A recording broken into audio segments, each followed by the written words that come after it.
నేడు మాజీ ముఖ్యమంత్రి జగన్మోహన్ రెడ్డి తిరుమల వెళ్తున్నారు. రేపు ఉదయం ఆయన స్వామివారి దర్శనం చేసుకుంటారు 10:20కి. అయితే జగన్మోహన్ రెడ్డి ఈ రోజు సాయంత్రం తిరుపతి వస్తున్న నేపథ్యంలో ఇప్పటికే భారీగా పోలీసులు మోహరించారు. పలువురు వైఎస్ఆర్ కాంగ్రెస్ పార్టీ నాయకుల్ని గృహ నిర్బంధంలో ఉంచేందుకు కూడా ప్రయత్నిస్తున్నారు. ఎమ్మెల్యే ఆకేపాటి అమర్నాథ్ రెడ్డి ఇంటిని పోలీసులు ముట్టడించారు. ఆయన బయటకు రాకుండా అడ్డుకున్నారు. తమ పార్టీ అధ్యక్షుడు వస్తూ ఉన్నప్పుడు వెళ్లి స్వాగతం పలకడం అన్నది తన కనీస బాధ్యత, కాబట్టి తనని వెళ్ళనీయాలి అని కోరుతున్నప్పటికీ జగన్మోహన్ రెడ్డి సాయంత్రం వస్తున్నప్పటికీ ఇప్పటి నుంచే వైసీపీ నాయకులందరినీ నియంత్రించే ప్రయత్నం చేస్తున్నారు. ఎమ్మెల్సీ మధుసూదన్ కూడా ఇలాంటి అనుభవమే పోలీసుల నుండి ఎదురైంది. ఇప్పటికే ఎయిర్పోర్ట్ వద్ద రేణిగుంట ఎయిర్పోర్ట్ వద్ద భారీగా పోలీసుల్ని కూడా మోహరించేశారు. దాంతోపాటు పలువురు వైసీపీ నాయకులకు నోటీసులు జారీ చేస్తున్నారు. ఈ నోటీసులు కూడా వివాదాస్పదం అవుతున్నాయి. ఒక నోటీసుల్లో ఒక నాయకునికి ఇచ్చిన నోటీసుల్లో పోలీసులు చెప్తున్నారు, ఇందు మూలంగా మీకు తెలియజేయడం ఏమనగా రేపు Shri YS Jaganmohan Reddy ex CM గారు తిరుమల యందు పాప ప్రక్షాళన కార్యక్రమానికి పిలుపునిచ్చినందున సదరు కార్యక్రమానికి మీరు గాని మీ తరఫున మీ కార్యకర్తలు గాని పై కార్యక్రమానికి హాజరు కాకుండా ఉండుటకు గాను మరియు మీ యొక్క నడవడిక వలన ఏదైనా పట్టదగిన నేరం చేస్తారని సమాచారం ఉన్నందున ప్రజల శాంతి భద్రతల దృష్ట్యా ఎలాంటి అవాంఛనీయ సంఘటనలు జరగకుండా ముందు జాగ్రత్త చర్యల్లో భాగంగా మీకు ఎలాంటి అసాంఘిక కార్యక్రమాలు జరగకుండా ఉండటకు గాను నోటీసులు ఇవ్వడమైంది. కావున పైన తెలిపిన విషయాలు కట్టుబడి ఉండకుండా ఏదైనా అసాంఘిక కార్యక్రమాల్లో పాల్గొనిన ఎడల మీపై చట్టపరమైన చర్యలు తీసుకుంటామని కూడా పోలీసులు నోటీసులు ఇచ్చారు. దాంతోపాటు ఇంకో నోటీసులో ఆ తిరుపతిలో ఆ చుట్టుపక్కల నుండి దాదాపు 10,000 మంది వైసీపీ కార్యకర్తలు రాబోతున్నారు జగన్మోహన్ రెడ్డి పర్యటన సందర్భంగా. అటు తమకు సోషల్ మీడియాలో ప్రచారం జరుగుతోందని కూడా పోలీసులు నోటీసులో చెప్పారు. ఈ నోటీసుల పైన వైసీపీ తీవ్ర అభ్యంతరం నిలుపుతోంది. మళ్ళీ ఇంకోసారి వైఎస్ఆర్ కాంగ్రెస్ పార్టీ పైన బురద జల్లేందుకే తాము ఎలాంటి ర్యాలీలకు ప్రోగ్రాంలు గ్యాదరింగ్లకు పిలుపునివ్వకపోయినప్పటికీ పోలీసులే 10,000 మంది వైసీపీ కార్యకర్తలు వస్తున్నారంటూ ఒక ఉద్రిక్తమైన వాతావరణాన్ని సృష్టిస్తున్నారంటూ వైసీపీ నాయకులు ఆరోపిస్తున్నారు. ఆ పురుషోత్తం రెడ్డి గారు ఈయన తిరుపతికి చెందిన వారే, మనందరికీ తెలుసు, తిరుపతిలోనే ఉంటారు. ఈరోజు వ్యవహారం అంతా తిరుపతిలోనే ఉంది. మీడియాలో అంతా చాలా ఉద్రిక్తంగా ఉంది పరిస్థితి అంటూ మాట్లాడుతున్నారు. పురుషోత్తం రెడ్డి గారు, ఏంటి నిజంగానే తిరుపతిలో అంత ఉద్రిక్తత ఉందా? మీరు ప్రశాంతంగా ఉన్నారా? టిఫిన్ అన్నా చేశారా లేదా? తిరుపతి చాలా ప్రశాంతంగా ఉంది. తిరుపతి దేవస్థానంలో వివాదానికి కాంద్రమైన తిరుమల తిరుపతి దేవస్థానంలో ఉద్యోగస్తులు పరటాసి శనివారాలు అంటారు. మీకు అది తెలుసు, తమిళనాడులో చాలా ప్రాశస్త్యమైంది. దానివల్ల భక్తులు రోజు రోజుకు పెరుగుతున్నారు. తమిళనాడు నుంచి రోజుకి ఇప్పుడు 1,00,000 మంది తక్కువ రావట్లేదు. మొదటి వారంలో బ్రహ్మోత్సవాలు ప్రారంభమవుతున్నాయి. వాళ్ళేమో ఆ పనిలో ఉన్నారు. వచ్చే భక్తులకు ఏ ఇబ్బంది కలగ. టీటీడీ ఉద్యోగస్తులేమో విధి నిర్వహణలో ఉన్నారు, మేమేమో ప్రశాంతంగా ఉన్నారు. మా పేరు చెప్పుకొని దేశమంతా అల్లకల్లోలం చేస్తున్నారు. ఇది చాలా విచిత్రమైన పరిస్థితి కనిపిస్తా ఉంది. కాబట్టి తిరుపతిలో ఏదో జరిగిపోతుందని మాత్రం తిరుపతి ప్రేమికులు ఎవరు బాధపడద్దండి. First point. రెండో పాయింట్, కమ్దో పాయింట్, మీరు అడిగిన దాంట్లో వైసీపీ నాయకులకు ఆ నోటీస్ ఇవ్వడాన్ని నేనేమి తప్పట్ను, కానీ అదే నోటీసు దాన్ని అడ్డుకుంటున్న వాళ్ళకి కూడా ఇవ్వాలి. ఇప్పుడు నోటీస్ ఎందుకు ఇచ్చారు? జగన్మోహన్ రెడ్డి పాప ప్రక్షాళన అనేది కొండ మీద పిలిపించారు అనుకోండి, సహజంగా కొంచెం ఉద్రిక్త వాతావరణం వచ్చింది, మిమ్మల్ని ముందస్తు అదుపు తీసుకుంటున్నాం, వెళ్ళండి, గుడ్, దాన్ని తప్పట్టాల్సిన అవసరం లేదు. అసలు ఆయన వస్తే అడ్డుకోండి అని డైరెక్ట్ గా ఒక నాయకుడు పిలిపించినాడు, తెలుగుదేశం పార్టీ నాయకుడు. మరి ఆయనకి నోటీస్ ఇవ్వాలి కదా. బీజేపీ నాయకులు కూడా బీజేపీ నాయకులు కూడా ఇచ్చారు, పురంధేశ్వర్ గారు కూడా ఇచ్చారు. ఏమని? అడ్డుకున్న నీళ్ళగా ఎట్టబోతావు చూస్తానన్నట్టు మాట్లాడారు. ఆయన కూడా వీళ్ళందరికీ నోటీస్ ఇవ్వాలి కదా. నేను డైరెక్ట్ గా ఈఓ దగ్గరకు వచ్చి అసలు ఈఓ టీటీడీ దర్శనాన్ని ఎట్ట చేసుకోవాలో టీటీడీ నియమాలు ఉన్నాయి. దానికి భిన్నంగా అలిపిరి దగ్గరే డిక్లరేషన్ ఇవ్వాలి, అసలు నువ్వు పోవడానికి వీలేదు. వాళ్ళకి కూడా నోటీసులు ఇవ్వండి, వీళ్ళకి నోటీసులు ఇవ్వండి, వాళ్ళకి నోటీసులు ఇవ్వండి, అందరినీ కంట్రోల్లో పెట్టండి. జగన్మోహన్ రెడ్డి గారు ఆయన పని ఆయన చేసుకోబోతాడు, ఏ ఇబ్బంది లేదు. ఇక్కడ వైసీపీ నాయకులు ఎవరు మేము అక్కడికి వెళ్ళి ఏదో చేస్తామనడం లేదు. నేను జగన్మోహన్ రెడ్డి కూడా సరే కారణాలు ఏమైనా కూడా ఆయన పాదయాత్రగా వెళ్ళాలనుకున్నారు, దాన్ని కూడా రద్దు చేసుకొని పర్యటన మార్పులు చేసుకొని నేరుగా వెళ్తున్నారు వాహనం. అంటే పాదయాత్రగా వెళ్ళిన సమయంలో ఉంటే ఆ పరిస్థితి ఉంటే కొద్దిగా ఏమన్నా ఎక్కడన్నా ప్రతిఘటన ఉండేది, దానికి కూడా అవకాశం ఇవ్వకుండా నేరుగా ఆయన వెళ్తున్నారు. కానీ ఎవరైతే పబ్లిక్ గా మేము అడ్డుకుంటాం, సంగతి తీరుస్తాం అంటున్న వారికి మాత్రం నోటీసులు ఇవ్వలేదు. అది పోలీసుల నిష్పక్షపాత వైఖరిని అయితే ప్రశ్నిస్తోంది. అంటే జగన్మోహన్ రెడ్డి గారు పాదయాత్ర ఎవరు అడ్డుకునేది ఉండదు, రాజకీయ పార్టీ వాళ్ళని పోతే పోవడమే. ఇప్పుడు మన కరుణాకర్ రెడ్డి గారు అన్ఎక్స్పెక్టెడ్ గా కొండకెళ్ళాడు, కోనేటిలో స్నానం చేసినాడు, వచ్చాడ మాట్లాడేసి వెళ్ళిపోయినాడు. ఏ భక్తులు వచ్చి పట్టించుకోవాలా, వాళ్ళ పార్టీ వాళ్ళు కూడా తప్ప పోలీసులు వాళ్ళ పార్టీతో భక్తులు పోతా ఉన్నారు. వాళ్ళు కొండ మీదకి వెళ్తే దేవుడు తప్ప ఊరిని పట్టించుకోరు. అదొకటి ఉంది, అదొక మంచి పరిణామం. వీళ్ళు ఏమైనా చేసుకుని మీ సాగు మీద రావడం మా అక్తి బాధగా ఉంటే అదొక మంచి పరిణామం తిరుమలలో. జగన్మోహన్ రెడ్డి గారు ఎవరు అడ్డుకోరు. రాజకీయ పార్టీలు ఏమన్నా వాళ్ళు అనుకోని పోతే నేను చెప్పలేనులే కానీ ఎవరిని అడ్డుకురా. కాకపోతే న్యూసెన్స్ చేస్తున్నారు కాబట్టి మనం ఎందుకు పాదయాత్రగా పోయేది, నేరుగా బస్ వెహికల్ పోవడం అనుకోండొచ్చు. కాబట్టి నేనేమంటానంటే రాజకీయ పార్టీలు అన్న తర్వాత ఇప్పుడు ఉదాహరణకు వీళ్ళు అడ్డుకోండి అన్న తర్వాత జగన్మోహన్ రెడ్డి ఎక్కడ మనుషులు పిలవాల. పైపిచ్చు నేను ఒకరిద్దరు ఎమ్మెల్యేలతో మాట్లాడు మీరు వస్తున్నారా తిరుపతికి అని అడిగి లేదు మా ప్రాంతంలో అక్కడే చేసుకోమన్నారు గుడుల్లో, మమ్మల్ని రావద్దన్నారు ఇండైరెక్ట్ గా అని చెప్పినారు ఎమ్మెల్యేలు. వాళ్ళు గ్యాదరింగ్ చేయలేదు. మాస్ గ్యాదరింగ్ చేస్తే వాళ్ళకే కదా నష్టం. కాకపోతే ఒక అనుమానం పోలీసులకు రావచ్చు, ఒక మాస్ లీడర్ కదా జగన్మోహన్ రెడ్డి గారు, మేము అడ్డుకుంటామని ఒక పార్టీ పిలిపించిన తర్వాత మా నాయకుని అడ్డుకుంటారని ఈయన కూడా వచ్చే అవకాశం ఉంటుంది. అందువల్ల ముందస్తు చర్యలు రెండు వైపులా తీసుకోండి. ప్రొవోకింగ్ యాక్టివిటీ ముందస్తు చర్యలు తీసుకోవడంలో పోలీసులు అభినందించాలి, అది అవసరం కూడా. కానీ ఒక సైడ్ తీసుకోవద్దండి, రెండు పక్షాలు ఉండాలి. అసలు జగన్మోహన్ రెడ్డి రెండు పక్షాలు ఫస్ట్ ఆయన అడ్డుకోండి అంటున్నారు, ఇప్పుడు వాళ్ళకి ఇవ్వాలి. ఏంటంటే ఏ హోదాలు అడ్డుకుంటారు మీరు ఆయన్ని? కాబట్టి ఇది చాలా అభ్యంతరకరంగా రెండు వైపులా ఇచ్చేస్తే ఏ సమస్య ఉండకుండా పోతుంది. అంటే ఇప్పుడు పోలీసులు ఒక నోటీసులో ఉన్న అభ్యంతరకరమైన పదం ఏంటంటే 10,000 మంది వైసీపీ కార్యకర్తలు గ్యాదర్ అవుతారు. ఇది చాలా ఎక్కడ ఎవరో సోషల్ మీడియాలో చెప్తే పోలీసులు చెప్పడం ద్వారా అంటే పోలీసులు చేస్తున్నారా లేకుంటే పైన వాళ్ళకి ఆదేశాలు వస్తున్నాయా ఇలా చేయండి అని. కానీ 10,000 మంది వస్తూ ఉన్నారన్నప్పుడు మళ్ళీ తిరుమల మీదకి ఏదో దండయాత్రగా జగన్మోహన్ రెడ్డి వస్తున్నారేమో అన్న ఒక అభిప్రాయాన్ని కలిగించి మళ్ళీ రాజకీయంగా ఆ పార్టీని దెబ్బతీయడానికి ఇలాంటి నోటీసుల్లో ఇలాంటి పదాలు వాడారన్న అభ్యంతరం కూడా వైసీపీ నుంచి వస్తుంది. ఖచ్చితంగా 10,000 అనే దానికి వాళ్ళు చెప్పిన కారణం ఏంటి? Social media. ఇంకా దానికి ఎక్కడ సోషల్ మీడియా ఎవడు చెప్పినాడు ఎవడికి తెలియదు. కాబట్టి సహజంగా వాళ్ళు ప్రభుత్వం ఒత్తిడి ఉంటుంది, మనకు తెలియదే ఉంది. పోలీసులు ఎంత రూల్స్ పాటించినా అధికారంలో ఉన్న వాళ్ళకి ఒత్తిడి ఉంటుంది, దాన్ని మనం కాదనలేని సత్యం. ఆ క్రమంలో వాళ్ళు వాడుండొచ్చు. ఇవన్నీ నిలవు. ఏమన్నా రేపు కోర్టులో ఎందుకు 30 యాక్ట్ ఇంపోజ్ చేశారు తిరుపతిలో. 30 యాక్ట్ అప్పుడప్పుడు చేస్తుంటారు. 30 యాక్ట్ ఇంపోజ్ చేయడానికి బలమైన కారణం చెప్పాలి కదా. మామూలు సందర్భంలో 30 యాక్ట్ ఇంపోజ్ చేసి ఎవరు పట్టించుకోరు. ఇప్పుడు జగన్ గారు వస్తున్నారు పట్టించుకున్నారు కాబట్టి వాళ్ళు ఏమైనా లీగల్ గా ప్రొసీడ్ అయితే రేపేమన్నా. కాబట్టి ఈ కారణాలు ఇచ్చా బలం చేకూర్చడం కోసం 30 యాక్ట్ ఎందుకు ఇంపోజ్ చేసామంటే ఇవన్నీ కాంప్లికేషన్స్ ఉన్నాయని చెప్పుకోవడం కోసం తప్ప ఇంకోటి అయితే దానికి ప్రాధాన్యత ఉంటుందని నేను అనుకోను. ఇప్పుడు నోటీసులు ఇచ్చారు, మీరు రాకూడదు, మీ కార్యకర్తలు రాకూడదు అని వైసీపీ నాయకులకి. అంటే వాళ్ళ భక్తితో కూడా ఇప్పుడు జగన్మోహన్ రెడ్డి సమయంలో వాళ్ళు రాకూడదు అనడం ఎంతవరకు కరెక్ట్ అనేది కూడా చూడాలి. ఏది పక్క రాష్ట్రాల నుండి కూడా కొంతమంది వచ్చారు జగన్మోహన్ రెడ్డి పర్యటన అడ్డుకుంటామని, ఇప్పుడు అక్కడ ఉన్నారు. వాళ్ళ గురించి మాట్లాడడం లేదు. కానీ వైసీపీ ప్రజాప్రతినిధులు మీరు రాకూడదు, ఆయన వెంట రాకూడదు అని చెప్పడం మాత్రం అభ్యంతరమే కదా. వాళ్ళ స్వామి భక్తితో ఇప్పుడు ఎప్పుడు అభ్యంతరకరం కాదు అంటే, నిన్న హైదరాబాద్ నుంచి ఒక ఆమె వచ్చింది, బీజేపీ ఎంపీగా పోటీ చేసిన ఆమె డైరెక్ట్ గా మాట్లాడేస్తా ఉంది, తిరుమల కింద సవాల్ చేస్తా ఉంది, ఏదేదో మాట్లాడేస్తా ఉంది. ఆమె వాళ్ళని పంపించేసినారు. అసలు ఆయన రాకూడదు అని అలిపిరి దగ్గర నిరసన తెలియజేశారు, వాళ్ళని వదిలేశారు. వాళ్ళతో కూడా ఇట్లే ప్రవర్తించుంటే ఇప్పుడు జగన్మోహన్ రెడ్డి దగ్గరికి ఇప్పుడు అమర్నాథ్ రెడ్డి గారు నాకు తెలిసి ఎప్పుడు కూడా తిరుపతిలో వచ్చి వెల్కమ్ చెప్పడు. కానీ ఇప్పుడు వచ్చే అవకాశం ఉంటుంది. ఎందుకంటే మా నాయకుడిని సమ్ ఎక్స్ వచ్చి అడ్డుకుంటాను, సమ్ వై వచ్చి అడ్డుకుంటాను అని డైరెక్ట్ గా అలిపిరి దగ్గర మాట్లాడుతున్నప్పుడు వాళ్ళ నాయకుడి కోసం వాళ్ళు కూడా వస్తారు. రాకూడదు అనుకుంటే అసలు వాళ్ళకి నోటీసులు ఇస్తే ఇలువురు రారు. పోలీసులు సింపుల్ లాజిక్ ఏంటంటే వైసీపీ ఇప్పుడు ఎవరైతే అడ్డుకుంటున్నారో వాళ్ళందరికీ నోటీస్ ఇచ్చి అడ్డుకుంటామని ప్రకటించద్దండి, రూల్ ప్రకారం జరుగుతుంది, టీటీడీ నామ్స్ జరుగుతుంది, మీరు ఎవరిని వస్తే మేము అరెస్ట్ చేస్తాము వీళ్ళకి ఇచ్చారు కదా. ముందే వాళ్ళకి ఇచ్చి ఉంటే ఇలువురు వచ్చి ఉండరు, అసలు రానుగడరారు. ఈ పోలీసులు అన్ని చూసుకుంటున్నారు లేదు. అందువల్ల నేను మొదటే చెప్పాను, ఇద్దరికి నోటీసులు ఇచ్చేయండి. ఫస్ట్ నోటీస్ అడ్డుకుంటున్న వాళ్ళకి ఇవ్వండి, వాళ్ళకి కూడా మీరు రావద్దండి, వస్తే కాంప్లికేషన్స్ వస్తాయని చెప్పండి. సమాన్యాయంగా ఉంటుంది. అన్నిటికన్నా మించి అందరూ ప్రశాంతంగా ఉంటారు. మీరు ఇష్టం మాట్లాడే వాళ్ళకి పర్మిషన్ ఇచ్చేసి ఆయన సహజంగా వాళ్ళకి తెలుసు, పోలీసు వాళ్ళకి వీళ్ళు ఇట్లా మాట్లాడితే వాళ్ళ వైపు నుంచి రియాక్షన్ వస్తుందని తెలుసు. కాబట్టి వాళ్ళకి ముందస్తు నోటీసులు ఇస్తున్నట్టుగా మనం చూడాల్సి వస్తాం. ఈనాడులో చూశారు పురుషోత్తం రెడ్డి, మీరు చూసే ఉంటారు. డిక్లరేషన్ పైన ఏం చేయబోతున్నారని ఒకటి రాశారు. గెస్ట్ హౌస్ దగ్గరికి వెళ్ళి డిక్లరేషన్ నిబంధనలు వివరించి సంతకం చేయాల్సిందిగా కోరనున్నారు. ఒకవేళ జగన్మోహన్ రెడ్డి డిక్లరేషన్ కి అంగీకరించకపోతే దర్శనానికి అనుమతించబోరు అని స్పష్టమవుతోందని కూడా ఈనాడు రాసింది. దీన్ని ఎలా చూడొచ్చు?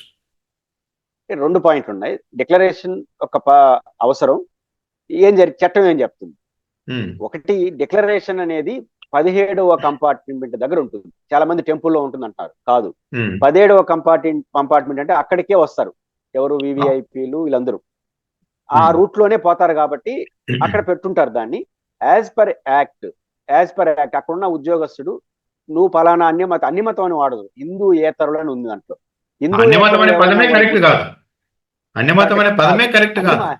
కరెక్ట్ కాదు కావున అవును, టీటీడీలో ఇతర మత ముస్లిం జరిగితే హిందువులు అన్ని మతాలు అయిపోతారు.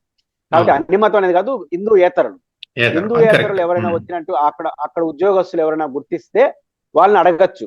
మీరు అక్కడ ఏమని ఉంటుంది, నేను పలానా కాబట్టి నాకు శ్రీవారి పైన సంపూర్ణమైన విశ్వాసం ఉంది అని సంతకం పెట్టేసి పోవచ్చు. ఒకవేళ ఆ సదరు వ్యక్తి ప్రెసిడెంట్ ఆఫ్ ఇండియా అయినా సరే నిరాకరిస్తే వెనక్కి పంపించే అధికారం కూడా ఆ ఉద్యోగస్తులకు ఉంది. ఇది చట్టం, దాని వరకు మనకు డిస్ప్యూట్ లేదు. అయితే అది ఇంప్లిమెంట్ ఎట్ అవుతాం. ఇప్పుడు అసలు వాళ్ళు ఈనాడులో రాశారంటే మీరు చెప్తున్నారు, పద్మావతికి ఎట తీసుకెళ్తారండి? 17వ కంపార్ట్మెంట్ లో ఉన్న పుస్తకాన్ని పద్మావతి గెస్ట్ హౌస్ కి తీసుకెళ్లడం ఏంటి అంటే ఏమని అర్థం? ఆడికి వచ్చిన తర్వాత పంపకూడదని. ఇది ఒక పాయింట్. రెండో పాయింట్ ఏంటంటే 17వ కంపార్ట్మెంట్ మీకు చూసుంటారో తెలియదు. 17వ కంపార్ట్మెంట్ ఎంట్రీ పాయింట్ ఉంటే 17 కంపార్ట్మెంట్ ముందు నుంచి జనం పోతా ఉంటారు, భక్తులు వేల మంది, రోజుకి 60-70 వేల నుంచి 1,00,000 మంది వస్తారు రామనాథ్ గారు. దీంట్లో ఆధార్ కార్డులు చేసి విఐపి బ్రేక్లు రోజుకు 2,000 ఉంటాయి. తర్వాత ఒక 4-5 వేల మందికి 300 రూపాయల టికెట్ ఆన్లైన్ లో బుకింగ్ ఉంటుంది. మొత్తం కలిసి 5-6 వేలకు పైన రికార్డెడ్ గా ఉండవు పేర్లు. నువ్వు దీంట్లోనే పలానాని గుర్తిస్తావు. ఇప్పుడు సర్వదర్శనంలో పోయి 50-60 వేల మందిని ఎట్లా గుర్తిస్తావు పలానా మతం అని? అంతే కదా. పైపెచ్చు ఒక హిందువుని, నేను హిందూ ఉంటాను, నా దగ్గరికి వెళ్ళి నువ్వు హిందూ అని అడిగినట్టు నాకు ఎంత కోపం వస్తుంది, కొట్టాలనేందుకు వస్తుంది. అంతే, నా దేవుడి దగ్గర నేను వస్తే నువ్వు నన్ను హిందూ అడిగేదానికన్నా ఇది కాంప్లికేటెడ్. అందువల్లనే టీటీడీ వాళ్ళు మీరు అడగండి, మీరు రిపోర్టర్స్ ఎప్పుడైనా, ఇప్పటికి ఇంతరికి ఆ పుస్తకంలో ఎంతమంది సంతకం పెట్టారు? ఎందుకంటే ఆ ఉద్యోగస్తులు పెట్టేసి గమ్మున కూర్చోన్నారు. ఏం చేస్తారు? ఎట్ట గుర్తిస్తావు? రెండు, ఇప్పుడు కొంతమంది పెట్టలేదు. ఇప్పుడు సోనియా గాంధీ గారు వచ్చారు, ఆ ముందు వచ్చినప్పుడు ఏం జరిగింది? ఆమె ప్రతిపక్ష నాయకురాలు, అప్పుడు తెలుగుదేశం పార్టీ అధికారం, ఆమె వచ్చినారు, ఏం చేశారు? పెద్ద హైప్ క్రియేట్ చేశారు. అప్పుడు కూడా బీజేపీతో కలిసి ఉన్నారు కదా, బీజేపీ కలిసి ఉన్నప్పుడల్లా ఈ మూడు వస్తా ఉంటుంది తెలుగుదేశం పార్టీ. అంతమంది బాగానే ఉంటారు. వీళ్ళు ఏం చేశారు? బహిరంగ పెట్టాలి సోనియా గాంధీ సంతకం, పెట్టాలి సోనియా గాంధీ సంతకం, బయట మాట్లాడి ఇప్పుడు మాట్లాడినట్టే. కరెక్ట్, ఉద్యోగస్తులు ప్రెజర్ పెరిగిపోతుంది. ఇంకా ఆమెను అడగగలరా? ఈరోజు రేపు ప్రధానమంత్రి అయ్యే వ్యక్తి కదా. ఏం చేశారు? పెద్ద జిరాక్స్ తీసి ఆమె కనపడేట్టుగా ఆడ స్టిక్కర్ అంటే ఇచ్చారు ఏడా ఎంట్రీ పాయింట్ లో. ఆమె చూసింది పోతా ఉంది, ఆమె తెలుగు కూడా రాదు కదా, తెలుగు ఇంగ్లీష్ లో ఉంటారు. ఆమె వెళ్ళిపోయింది తర్వాత మీలాంటి జర్నలిస్టులు అడిగారు బయట వచ్చి, మీరు డిక్లరేషన్ సంతకం పెట్టారా అంటే, నేను శ్రీమతి ఇందిరాగాంధీ గారి కొడుకు రాజీవ్ గాంధీ గారి భార్య హోదాలో వచ్చాను, దర్శనం చేసుకుని గో హెడ్. మీరు పోదానండి విలేకరుల్ని, ఇంకా ఆన్సర్ కూడా చేయలేదు, ఆమె పోతా ఉండింది. ఎందుకు ఆమెను ఆపలేకపోయారు? ఆ రోజు జగన్మోహన్ రెడ్డి గారు లీడర్ ఆఫ్ అపోజిషన్ గా తెలుగుదేశం పార్టీ అధికారంలో ఉన్నప్పుడే వచ్చిపోయినాడు. అప్పుడు ఎందుకు మీరు ఆపలేదు? అంతెందుకు నిన్న అనిత గారిని ఎందుకు ఆపలేదు? అనిత గారు హోమ్ మినిస్టర్ హోదాలో వచ్చారు కదా, ఆయన ఎందుకు ఆపలేదు? పోనీ ఆమె సంతకం పెట్టిందా? చెప్తారా? కాబట్టి నేను ఆ పాయింట్ ఏంటంటే, ఈ పుస్తకాన్ని అమలు చేయడమే సాధ్యం కాదు. పైపిచ్చిది పవిత్రత అని మాట్లాడుతున్నారు. నా పాయింట్ ఏంటంటే, మనం చేసిన చట్టాన్ని మనం ఒబే చేయాలి. నేను ముందే చెప్పాను కదా, దాన్ని సంతకం పెట్టకపోతే తిరిగి పంపించేవచ్చు, నేను దాన్ని గౌరవిస్తాను. కానీ ఈ చట్టం ఎక్కడి నుంచి వచ్చింది? రామారావు గారి కాలంలో వచ్చింది. ఇప్పుడు ఏ దేశంలోనే ఏ వైష్ణవ ఆలయంలోనా ఇది ఉందా? ఏ హిందూ ఆలయంలోనా? లేదా వేదాలు చెప్తున్నాయా? లేదా ఉపనిషత్తులు చెప్తున్నాయా? లేదా తిరుమల తిరుపతి దేవస్థానం ఆగమ పండితులు చెప్పిన తిరుమల తిరుపతి దేవ సాంప్రదాయాలు, ఆగమ పండితులు, జిఆర్ వ్యవస్థ ఉంటుంది, చిన్న జిఆర్లు పెద్ద జిఆర్లు, వీళ్ళు నిర్ణయిస్తుంటారు. ఆగమ సలహా మండలి, ఈ ముగ్గురులో ఎక్కడైనా ఉందా టెంపుల్లో పెట్టాలని? ఇది రామారావు గారు ముఖ్యమంత్రిగా ఉన్నప్పుడు తీసుకొచ్చినటువంటి ఒక జీవో, చట్టం. అంటే దీని పవిత్రతకి ఎందుకు ముడి పెడతారు? పోనీ ఇతర దేవాలయాలు ఎక్కడన్నా ఉందా? ఎక్కడా లేదు. ఎక్కడా లేని దాన్ని తీసుకొచ్చి ఇక్కడ పెడుతున్నారు. ఆచరణ సాధ్యంగానే పుస్తకం పెట్టారు. కాబట్టి ఇది ఈ రెండు కారణాలు అయితే కాదు. అయితే యాక్టివ్ నేను ఇంప్లిమెంట్ చేస్తే ఏం చేయగలను, మరి ఏం చేస్తారు చూద్దామని. ఇప్పుడు పైపెచ్చు తిరుమల తిరుపతి దేవస్థానం స్వయంగా జగన్మోహన్ రెడ్డి గారిని అధికారికంగా 5 సార్లు పిలిచింది. అధికారికంగా ముఖ్యమంత్రి హోదాలో వచ్చి పట్టు వస్త్రాలు ఇమ్మని. బ్రహ్మోత్సవాలకి ఇన్విటేషన్, బ్రహ్మోత్సవాలకు పట్టు వస్త్రాలు సమర్పించమని అడగరు. బ్రహ్మోత్సవాలు జరుగుతున్నాయి, మీరు రండి అని. ముఖ్యమంత్రి హోదాలో ఉన్న ఒక జగన్మోహన్ రెడ్డిని తిరుమల తిరుపతి తనకు తాను ఆహ్వానించి వచ్చి 5 సార్లు ఇచ్చి పెడేసిపోయినాడు. ఇప్పుడు ముఖ్యమంత్రిగా ప్రమాణ స్వీకారం చేయడానికి వచ్చినప్పుడు పెడేసిపోయినాడు, సంతకం పెట్ల చూసిపోయినాడు. మరి అప్పుడు లేని అభ్యంతరం, ఒక వ్యక్తి పలానాన్ని తెలిసిన తర్వాత 10 సార్లు వచ్చిపోయిన తర్వాత 11వసారి రాజకీయ కారణాలతో మేము అడుగుతా ఉంటే దాన్ని రాజకీయం అనుకోండి, ఏమంటారు చెప్పండి? విచిత్రం ఏంటంటే పురుషోత్తం రెడ్డి గారు, ఇవాళ బీజేపీ వాళ్ళంతా మేము అడ్డుకుంటామని ఎంత చేస్తున్నారు కదా. నరేంద్ర మోడీతో కలిసి వెళ్ళిన రోజు ఒక్కరు మాట్లాడలేదు, అమిత్ షాతో కలిసి జగన్మోహన్ రెడ్డి రోజు ఒక్కరోజు మాట్లాడలేదు. అంటే బీజేపీ నాయకులతో నరేంద్ర మోడీతో కలిసిపోయినప్పుడు ఇవన్నీ గుర్తురావా? అంతకన్నా మించి ఇదే బీజేపీ నాయకులు అనిత గారిని ఎందుకు అడగలేదు అంటున్నారు. అది పెద్ద ఇష్యూ కదా, ఆమె కూడా సంతకం అడగాలి కదా. అనిత గారిని అడగని బీజేపీ పురంధేశ్వరి గారు జగన్ గారిని అడిగే అర్హత ఉందా? నా పాయింట్ ఏంటంటే, చట్ట ప్రకారం ఒక అటెండర్ ఇల్లు అయినా సరే పెట్టకపోతే జగన్మోహన్ రెడ్డి గారిని బయటికి పంపించేయవచ్చు. టీటీడీని అడగడానికి ఎవ్వరికి రైట్ లేదు, నేను ఒప్పుకుంటాను. కానీ ఇదే బీజేపీ నాయకుల నైతికతను ప్రశ్నిస్తున్నాను. బీజేపీ నాయకు పురంధేశ్వరి గారు మీ పార్టీ మిత్రపక్షంలో ఉంది కాబట్టి పోవచ్చా? మీ పురంధేశ్వరి గారిని కానీ అనిత గారిని కానీ అడుగుంటే, అనిత గారిని అడగమని నా కోరిక కాదు, నా దృష్టిలో ఆ చట్టం అమలు చేయడం కరెక్ట్ కాదు, దట్ ఈస్ డిఫరెంట్ ఇష్యూ. కానీ మీరు అనిత గారిని ప్రశ్నించిన పురంధేశ్వరి గారికి జగన్ గారిని ప్రశ్నించే అర్హత ఎక్కడి నుంచి వచ్చింది? జగన్ గారిని అడ్డుకుంటున్న ఈ పెద్ద మనుషులు అనిత గారిని ఎందుకు అడగలేదు? అనిత గారు నేరుగా చెప్పారు, నా కారులో బైబిల్ ఉంటుంది, నా బ్యాగ్ లో బైబిల్ ఉంటుంది, నేను ఎప్పుడు బైబిల్ ఫాలో అవుతాను అని డైరెక్ట్ చెప్పారు. గతంలో టీటీడీ మెంబర్ కి ఇవ్వబోయి ఈ ఇష్యూ బయటకు రావడంతో ఆపేశారు కూడా. ఆమె మొన్న వెళ్ళి దర్శనం చేసుకున్నారు. జీవో ఇచ్చారు. నేను ఆమె క్రిస్టియన్ అని చెప్పదలుచుకోవాలా. టీటీడీ బోర్డులో మీరే పెట్టి మీరే తీసేసినారు. ఎవరు? తెలుగుదేశం వారు పెట్టారు. మొన్న అనౌన్స్మెంట్ అయిపోయింది. టీటీడీ బోర్డు పైపెచ్చు అప్పుడు ఆమె వాదించింది. ఏం వాదించింది? నేను నా సర్టిఫికేట్ చూపించింది, హిందూ సర్టిఫికేట్ ఉంది, నేను నాది ఎక్కడైనా క్రిస్టియన్ ఉందా, నేను క్రిస్టియన్ నమ్ముండొచ్చేమో అందరిలాగా, కానీ తప్పించుకోవడానికి ట్రై చేసింది, చూపించింది ఆమె సర్టిఫికేట్. ఇక్కడ నిజానికి ఆ పేరుతో ఆమె తీయకూడదు. మనం రికార్డ్ అయితే ఏమవుతుంది రామ్నాథ్ గారు, రికార్డ్ లేవుందే కదా, ఆమె రికార్డ్ చూపించింది, నా సర్టిఫికేట్ ఎక్కడ నేను హిందూ తప్ప ఈ క్రిస్టియన్ ఉందా. ఆ ప్రకారం తీయలేదు కదా. అప్పుడు ఎందుకు తీసినారు? మీరు నమ్మారు కాబట్టి తీసినారు. మీరు నమ్మినారు కదా, మరి ఇప్పుడు ఆమెను సంతకం పెట్టమనండి. మీరు చేశారు కాబట్టి నేను అడగను. ఇప్పుడు ఆమె సంతకం చేస్తే నేను క్రిస్టియన్ అని చెప్తే ఆమె రిజర్వేషన్ కోటాలో పోటీగా చేసి చాలా దూరం పోతుంది కదా. ఆమె ఎస్సీ కాన్స్టిట్యూన్సీ నుంచి గెలిచారు కాబట్టి. అంటే ఇవంతా ఏంటంటే ఓవరాల్ జగన్మోహన్ రెడ్డిని మాత్రమే టార్గెట్ చేస్తున్నారు. ఎంతో మంది పోతున్నారు, క్రిస్టియన్స్ పోతున్నారు, సిక్కులు పోతున్నారు, అందరూ అన్ని మతాలలో వెళ్తున్నారు. ఎవరు కానీ జగన్మోహన్ రెడ్డి తిరుమల అనగానే 3-4 రోజుల ముందు ఉంటే డిక్లరేషన్ అనేది మొదలవుతుంది. కేవలం రాజకీయ ప్రత్యర్థిగా ఉన్న రోజులే. మళ్ళీ రాజకీయ ప్రత్యర్థి కాకపోతే మళ్ళీ లేదు. మన నరేంద్ర మోడీ గారితో వెళ్తే మళ్ళీ పవిత్రం. కరెక్ట్. కాబట్టి ఇంకోటి ఉండదు. టీడీపీలు కూడా మాట్లాడలేదు ఆ రోజు, ఎవరు మాట్లాడరు. అమ్మో నరేంద్ర మోడీ అని. పవన్ కళ్యాణ్ ఎవరైతే బీజేపీ తిరుపతి నాయకులు రెచ్చిపోతున్నారు కదా, వాళ్ళందరూ పక్కనే ఉన్నారు. నరేంద్ర మోడీ గారి పక్కన వీళ్ళు పిలవలేదు కానీ దూరంగా కూర్చొని నమస్కారం పెట్టుకుంటా ఉన్నారు. జగన్ గారికి ఒక నమస్కారం. పైపెచ్చు భానుప్రకాష్ రెడ్డి గారు పోయారండి ఆ రోజు. అలో చేయరు కదా, అవకాశం లేదు. ప్రధానమంత్రి ఐ ప్రోటోకాల్ ఉంటారు కదా, అంటే దూరం నుంచి ట్రై చేశారు.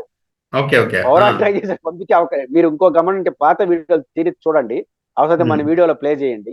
మన స్టోరీలో నరేంద్ర మోడీ గారు ఆ రోజు ప్రోటోకాల్ అయితే గబక్కన ముందుకు వచ్చేసినాడు. నరేంద్ర మోడీ గారు పంచి కాకుండా ఆయన బహుశా కేపాస్ లాంటిది కట్టుకుంటాడు అనుకుంటాను. నేను ఆ రోజు నాకు కరెక్ట్ చూడలేదు.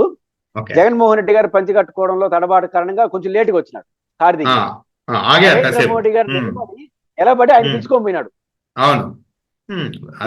అన్ని మతస్థుని, మీరు చెప్తున్న అన్ని మతస్థుని మీ ఆరాధ్య దైవం నరేంద్ర మోడీ గారు దగ్గరుండి నిలబెట్టుకొని పంచి కట్టుకొస్తున్న జగన్మోహన్ రెడ్డి భుజం వచ్చి తీసుకోపోయినాడు. ఆ వీడియో ఖచ్చితంగా దొరికితే మీరు ప్లే చేయండి. నేను కూడా వేసాను, ఈ రోజు కూడా వేద్దాం. ఎందుకంటే తప్పు కదా, కన్వీనియంట్ గా బాగా మనతో ఉన్నప్పుడు ఒకలా, మనం లేనప్పుడు ఇంకోలా. అసలు దేవుళ్ళే మతాంతర వివాహాలు చేసుకున్నారు. పురుషోత్తమ్ రెడ్డి గారు, ఇప్పుడు డిప్యూటీ సీఎం పవన్ కళ్యాణ్ గారు మతాంతర వివాహం చేసుకున్నారు. తప్పేం కాదు. అంటే మనతో కలిసి ట్రావెల్ చేయడానికి మన జీవిత భాగస్వామిగా ఏ మతం వల్ల అయినా పర్వాలేదు.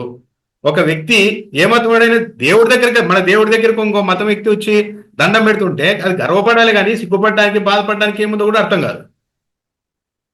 2 పాయింట్లు ఉన్నాయి మీరు చెప్పిన దాంట్లో. నెంబర్ 1, మన గుడికి, మన హిందువుల గుడికి ఏరే మతస్థుడు ప్రణవిల్లి వస్తు దండం పెట్టుకుంటున్నా అంటేనే ప్రణం వెళ్తున్నాడు. మనం ఏం చేయాలి? అప్పుడు మన మతంలో చేర్చుకోవాలి, మతాన్ని విస్తరించుకోవాలి. ఎవడైనా ఉన్నవాళ్ళు పోగొట్టుకోకూడదు. నెంబర్ 1. నెంబర్ 2, ఎవరిని ఉద్దేశించి మీరు రాజకీయం చేస్తున్నారో ఆయనకి మతాలు లేవు. బీబీ నాంచారిని ఆయన పెళ్లి చేసుకున్నారు. బీబీ నాంచారి ఏ మతం? మరి బీబీ నాంచారి ఆయనకి లేని మత భావాలు, ఆయనకి లేని కుల భావాలు, ఆయనకి లేని భావజాలు మీరెందుకు రెచ్చగొడుతున్నారు? రెండో, తిరుపతిలో షాబ్జాన్ అని ఒక షాప్ ఉంటుంది రామ్నాథ్ గారు, ఆ పేరు వాడుతున్నాను. షాబ్జాన్ అని ముస్లిం సంబంధించిన విషయం. ఆ షాప్ వాళ్ళ ఇంటికి పోండి, షాబ్జాన్ అని షాప్, ముస్లిం షాప్, స్టోర్స్ బాగా పెడుతుంటాడు. క్రెడిబిలిటీ ఉన్న స్టోర్ బాగుంటుంది. వాళ్ళ ఇంటికి పోతే వెంకటేశ్వర స్వామి బొమ్మ ఉంటుంది. అంటే మీరు ఆయన ఎవరిని రాజకీయ నాయకుడు కాదు, అవును ఆయనకి అవసరం కూడా లేదు. లేదు. అంటే మనం తిరుపతిలో ఉన్నామంటేనే దేవుడి దగ్గర ఉన్నాం, వెంకటేశ్వర దగ్గర ఉన్నాం. ముస్లింస్ అందరూ మా అల్లుడు అనుకుంటారు ముస్లింస్. అన్ని మతస్థులు మన దేవుడు అనుకుని వస్తామంటే బోతొద్దు, మా దగ్గర కూర రావద్దండి, కావచ్చు ఉండే వాళ్ళు పంపించేస్తాను ధోరణితో మాట తీలేమి మత వ్యాప్తి చేస్తారు. అంటే ఈ జబ్బు సామాన్యుల్లో లేదు పురుషోత్తం రెడ్డి గారు, రాజకీయ నాయకుల్లో పెద్ద పెద్ద వాళ్ళలోనే ఉంది. ఎందుకంటే హిందువులు దర్గాకి వెళ్తారు, పీర్ల పండుగలో పాల్గొంటారు. నాకు తెలిసిన ముస్లింస్ కూడా చాలా మంది శ్రీశైలం వెళ్తారు, తిరుమల వెళ్తారు. కానీ వీళ్ళకి మాత్రం పై వాళ్ళకి మాత్రం ఇవి లేదు. విభజన ఆ మతం ఈ మతం పోలరైజేషన్ చేసేయాలి, చీల్చేయాలి, ఇదే పని మీద ఉన్నారు. సామాన్యులకు ఇంత ఎక్కడం లేదు అసలు. ఇదంతా జరుగుతాను కదా, సామాన్యులకు వెళ్ళండి, ఎవరి పని వాడు చేసుకుంటున్నారు. ఈ రాజకీయాల మీద, చంద్రబాబు నాయుడు వైఖరి మీద, జగన్ స్టాండ్ మీద అందరికీ ఒక క్లారిటీ ఉంది. నేను ప్రారంభంలో చెప్పాను కదా, ప్రపంచం అంతా మా పేరు చెప్పుకొని కంగారు మీరు పడుతున్నారు, మేము ప్రశాంతంగా ఉన్నామని చెప్పాను కదా. ప్రజలు ప్రశాంతంగా ఉన్నారు, వీళ్ళు బాధగడదే. ఇప్పుడు ఎందుకు రెచ్చిపోయి మాట్లాడుతున్నారంటే, మనం ఎంత రెచ్చగొట్టినా వీళ్ళు రెచ్చిపోలేదే. మనం తెలుగు ప్రజల్ని మనం పూర్తిగా అన్నం పెట్టుకోవాలి. ఎంత గొప్ప వాళ్ళంటే తెలుగు ప్రజలు, మీరు చావండి కానీ మేము మాత్రం. రెండోది, ఇప్పుడు తిరుమలకి దర్శనాలకు జనం పెరిగినారు, చాలా మంది వివాదం అనుకుంటారు. రద్దులకు సంఖ్య పెరిగినారు, పెరిగినారు అంటే అర్థం ఏంటి? వీళ్ళని ఎవరు ప్రజలు విశ్వసించట్లేదు, దేవుణ్ణి మాత్రం విశ్వసిస్తున్నారు. అంతే, దేవుణ్ణి మాత్రం విశ్వసిస్తున్నారు తప్ప రాజకీయాలు విశ్వసించట్లేదు. కాబట్టి పెంచదే ప్రయత్నం చేస్తున్నారు, భావోద్వేగాలు వచ్చేస్తున్నాయి, రెచ్చిపోతున్నారు.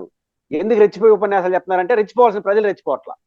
కోట్లాది మంది హిందువులు రోడ్డు మీదకి రావాలంటున్నారు. మరి రోడ్డు మీదకి వచ్చి ఏం చేయాలో చెప్పొచ్చు కదా, అది కూడా ఒక క్లారిటీ ఉంటుంది ప్రజలకి.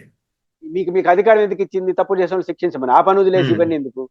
అదే, మీరు శిక్షించలేకపోతే ప్రజలు చూసుకుంటారు కదా. పురుషోత్తం రెడ్డికి పవన్ కళ్యాణ్ కూడా ఒక ప్రకటన ఇచ్చారు. ఆయన మొన్న ఒకటికో బాగా రెచ్చగొట్టారు, కానీ నిన్న మాత్రం కొద్దిగా ఎందుకో సంయమనం పాటించినట్టు అనిపించింది.